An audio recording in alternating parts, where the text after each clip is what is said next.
Hi guys, it's Riz here from DS All-in-One Solution.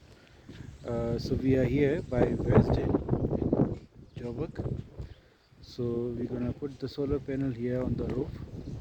We're putting for the two systems like 5 kVA, 5 kVA, two system and the two Dynas battery, 5.1 kilowatts.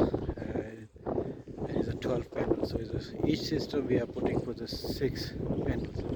So we're gonna put the panels here on this roof. So we're gonna put the bracket on the wall, on the small wall, because this is a waterproofing, so we're not gonna damage the waterproofing. We're not gonna drill on this roof, so we're gonna drill on the side, mount the bracket and put the rail from here to there, and then under on the between of the middle of the rail we have to put the support.